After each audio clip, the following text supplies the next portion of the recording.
നിങ്ങളീ കാണുന്നത് ഫ്ലൈറ്റുകളാണ്. ഇത് എന്ന് പറഞ്ഞാൽ നമ്മളെ റിയാദിലെ എയർക്രാഫ്റ്റ് മ്യൂസിയം ഉണ്ടല്ലോ, എയർപോർട്ട് റോഡിൽ, അവിടെയാണ്.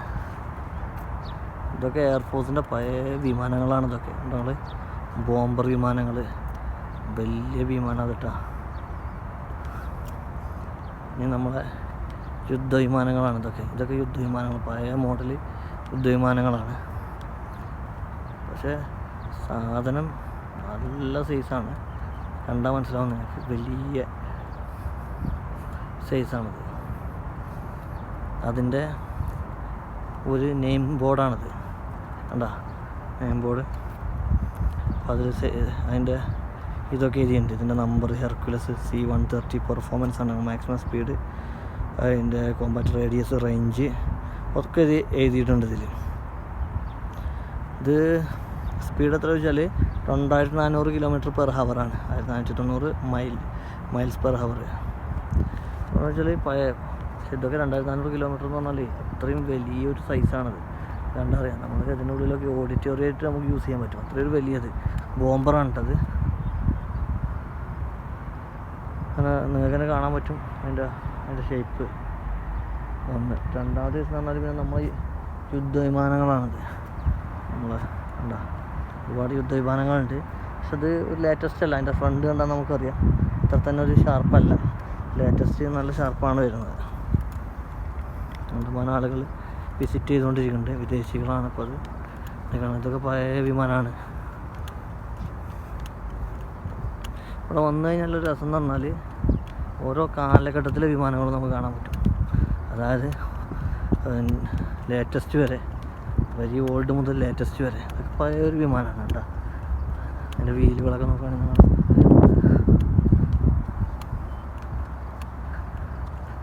അതിൻ്റെ ഫ്രണ്ടിൽ ഒരു ചെറിയൊരു ഇതുണ്ട്.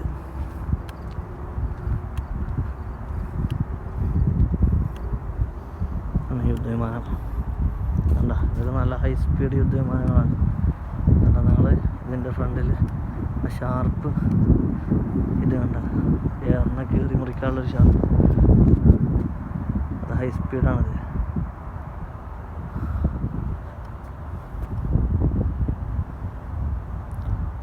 പിന്നെ ഇതിൻ്റെ പെർഫോമൻസ് എന്ന് പറഞ്ഞാൽ 2400 km/h ആണ് മാക്സിമം സ്പീഡ്.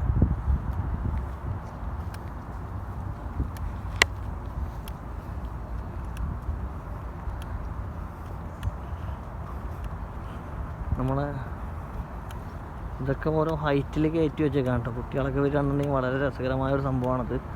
പിന്നെ ഫ്ലൈറ്റ് പ്രേമികൾ ഒക്കെ നമ്മളെ ടച്ചും കയ്യെത്തും ദൂരത്തും നമുക്കൊന്ന് കണ്ടെത്തുക എന്നുള്ളത് മാത്രമാണ് ഇതിന് പ്രത്യേകത ഉള്ളത്. ഇതാണ് പഴയ മോഡൽ, നമ്മൾ ആദ്യം ഉണ്ടാക്കിയ ഒരു ടർബോ ഫാൻ്റെ ഒരു സഹായത്തോടെ കറങ്ങുന്ന ഫ്ലൈറ്റുകളുണ്ടല്ലോ, ആ ഫ്ലൈറ്റാണത്. ഏറ്റവും പഴയ ഫ്ലൈറ്റാണത്. അതിൻ്റെ ഇയർ എന്ന് പറഞ്ഞെങ്കിൽ ഇതിൻ്റെ മുകളിൽ ഒരാൾക്ക് മാത്രമേ ഇതിലിരിക്കാൻ പറ്റുള്ളൂ. ഇയർ എന്ന് പറഞ്ഞെങ്കിൽ ഇതിൻ്റെ സ്പീഡാണോ 212 മനസ്സിലായോ, 212 മൈൽസ് പെർ ഹവർ ഉള്ളൂ. അതായത് വളരെ കുറഞ്ഞ സ്പീഡിൽ പോകുന്ന ഒരു സംഭവമാണത്. ഇതിൻ്റെ length, wing span, height, wing area ഒക്കെ നിങ്ങൾ കണ്ടില്ലേ. വളരെ ഒരു 21,000 ഫീറ്റ് മാത്രമേ അതിൻ്റെ സീലിംഗ് വരുന്നുള്ളൂ. വളരെ പഴയതാണ്. 1952 മുതൽ 55 വരെയുള്ള സംഭവമാണിത്. ഇത് സൗദി റോയൽ ഫോഴ്സിൻ്റെ ആയിരുന്നു കേട്ടോ അന്നത്തെ ടൈമിൽ. പിന്നെ ഇത് വളരെ പഴയ ഫ്ലൈറ്റുകൾ. പിന്നെ വളരെ കുഞ്ഞൻ ഫ്ലൈറ്റ് ഉണ്ടൊന്ന്, ഒരു വളരെ ചെറിയ കുഞ്ഞൻ ഫ്ലൈറ്റ് ഉണ്ട്. ഇതിൻ്റെ ബോഡി എന്ന് പറഞ്ഞാൽ മരം കൊണ്ടാണ്, വുഡ് കൊണ്ടാണത്. അത് ഞാൻ തൊട്ട് നോക്കിയതാണ്. അതിൻ്റെ അടുത്ത് വുഡാണ് കിടക്കുന്നത്. ഓക്കെ, അതിലൊറ്റ ആൾക്കാർ ഇരിക്കാൻ, പൈലറ്റിന് മാത്രം, വേറെ ആർക്കും ഇരിക്കാൻ കഴിയില്ല. ഇതും 1957-60 വരെ ഉണ്ടായിരുന്നൊരു വിമാനമാണിത്. 852 km/h മാത്രമേ അതിൻ്റെ സ്പീഡുള്ളൂ. അപ്പോൾ ഇതൊരു ബോംബറാണ്. അതിൻ്റെ ഇതിൽ കാണാൻ കഴിയും ബോംബ് ക്ലിക്ക് ചെയ്ത് പിടിച്ചിട്ടുള്ളത്.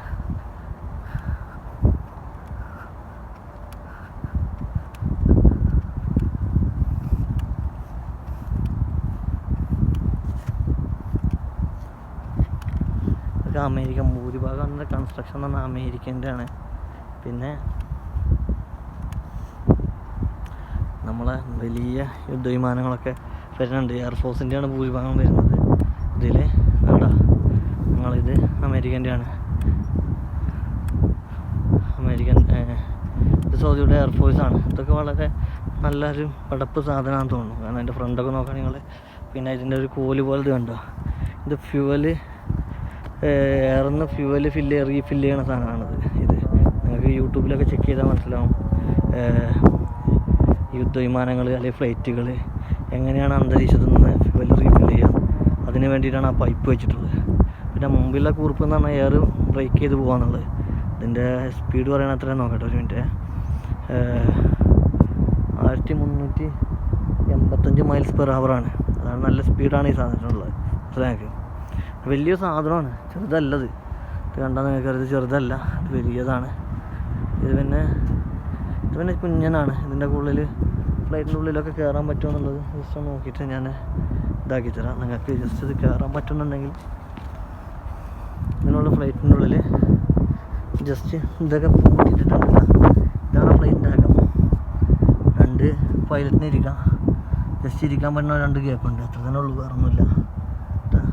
അത് തുറക്കാൻ പറ്റില്ല. ഞാൻ ജസ്റ്റ് ട്രൈ ആണെങ്കിൽ അത് ലോക്ക് ചെയ്തിട്ടുണ്ട്. ലോക്കഡ് അല്ലാന്നുണ്ടെങ്കിൽ നമുക്കൊന്ന് ചെക്ക് ചെയ്യായിരുന്നു, ഓപ്പൺ ആവാനുണ്ട്. കണ്ടോ, അത് കറക്റ്റ് 2 സീറ്റ് മാത്രമേ കിട്ടും. ഒരു സ്പേഷ്യസ് അല്ല, ചെറുത്. കുറേ കൺട്രോൾസ് നിങ്ങൾക്ക് കാണാൻ പറ്റും. ഒരുപാട് സ്വിച്ചുകളാണ് ഇതിനുള്ളിൽ. സ്റ്റിയറിംഗ് ഉണ്ടാക്കണം, പിന്നെ ഒരുപാട് സ്വിച്ചുകളുണ്ട്.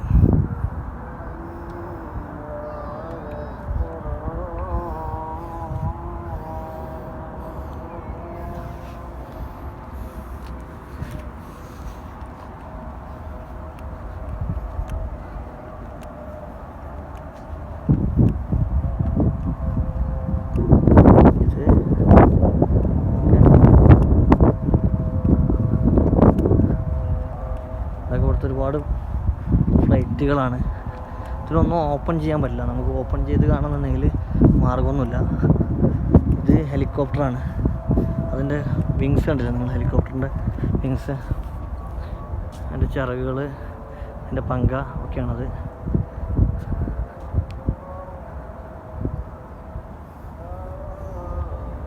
പിന്നെ ഫ്ലൈറ്റ് ഇതാണ് ഇതിൻ്റെ ഔട്ട് സൈഡ് വ്യൂ എന്ന് പറയുന്നത്, ഇവിടുത്തെ ഔട്ട് സൈഡ് വ്യൂ. പിന്നെ ഒരുപാട് അപ്പുറത്തും വരുന്നുണ്ട്, ഒരുപാട് ഫ്ലൈറ്റ് അവിടെയുണ്ട്. അപ്പോൾ അത് പിന്നീട് നമുക്ക് നോക്കാം. അപ്പോൾ നിങ്ങൾ വരികയാണെന്നുണ്ടെങ്കിൽ വളരെ രസകരമായിരിക്കും, ഒരിക്കലും ബോറാവില്ല. ഒരുപാട് ഫ്ലൈറ്റ് ഉണ്ട്. വിമാനപ്രേമികൾക്കും അല്ലാത്തവർക്കും പഠിക്കുന്ന വിദ്യാർത്ഥികൾക്കൊക്കെ വന്നു കഴിഞ്ഞാൽ ജസ്റ്റ് വിമാനത്തിൻ്റെ ഉള്ളും പുറം ബോഡിയും ഒക്കെ നമുക്ക് പിന്നെ കുറേ കാര്യങ്ങൾ നമ്മൾ യൂട്യൂബിൽ നോക്കി മനസ്സിലാക്കുകയാണെന്നുണ്ടെങ്കിൽ നമുക്ക് ഇവിടെ നിന്ന് മനസ്സിലാക്കാൻ പറ്റും. പിന്നെ ഓരോ ടൈമിലുള്ള ഓരോ ഫ്ലൈറ്റിൻ്റെ സ്വഭാവം, അതിൻ്റെ വലിപ്പം, അതിൻ്റെ ഘടന, അതൊക്കെ മനസ്സിലാക്കാൻ പറ്റും. ഓക്കെ എന്നാൽ.